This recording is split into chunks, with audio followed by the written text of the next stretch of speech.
મારી હુંડી સ્વીકારો રે મહારાજ રે શામળા ગીરધારી, મારી હુંડી શામળિયાને હાથ રે શામળા ગીરધારી. ભજનની અંદર બે કડી મુખ્ય છે, એક તો હુંડી અને બીજું વાણોતર. આપણા ગુજરાતી લોકોએ આપણા જીવનકાળ દરમિયાન આ ભજન સાંભળ્યું.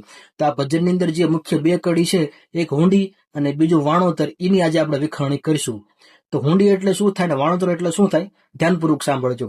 તો પહેલાના જમાનાની અંદર મોટા મોટા શેઠ હોય ને, તો લોકો જ્યારે પણ પ્રવાસમાં જાય અથવા એક ગામથી બીજા ગામ એ લોકો જવાનું હોય, એ લોકોની પાછળ બહુ બધા પૈસા હોય, ત્યાં શેઠો આગળ જાય ને શેઠોને એમ કહે કે તમે અમને આ હુંડી લખી આપો.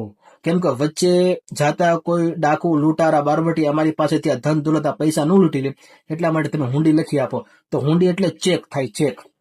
બરાબર. ત્યારે મોટા મોટા લોકો છે ને હુંડી લખી આપતા, એ ચેક લખી આપતા. જેમ કે હું કોઈ પણ ચેક લખીને આપું અને એની બેંકમાં એ ચેક નાખે અને આપણા ખાતામાં પૈસા આવી જાય, એ રીતે હુંડી હતી. તો હુંડી એટલે ચેક ને ચેક એટલે હુંડી, યાદ રાખજો.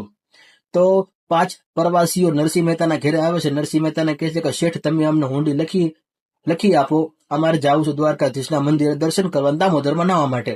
તો દ્વારકાધીશનું નામ સાંભળતા જ નરસિંહ મહેતાએ હુંડી લખી દીધી અને કીધું કે આલ્યો શામળસા શેઠને તમે દ્વારકામાં દઈ દેજો, એટલે જે કાંઈ પણ તમે મને રોકડો પૈસો 700 રૂપિયા આપ્યા છે એ તમને શામળસા શેઠ તમને દેશે.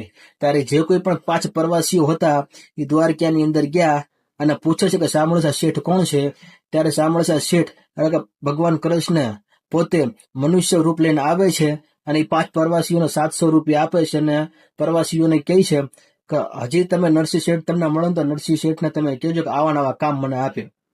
બરાબર. હું તો એમનો વાણોતર છું. તો વાણોતર એટલે શું થાય, આપણો કામ વાળો, મેનેજર, નોકર, એ મતલબ વાણોતર નો થાય કે જે આપણું કામ કરતો, જે આપણે અંડર કામ કરતો હોય એ. તો ભગવાન કૃષ્ણ એમ કહે છે પ્રવાસીઓને કે હજી આવા નવા કામ હોય ને તો નરસિંહ શેઠને તમે કહેજો, એના કામ કરવા માટે તો હું તત્પર છું, 24 કલાક અવેલેબલ છું એમ. તો તમે વિચારો કે નરસિંહ મહેતાની ભક્તિ કેવી હશે.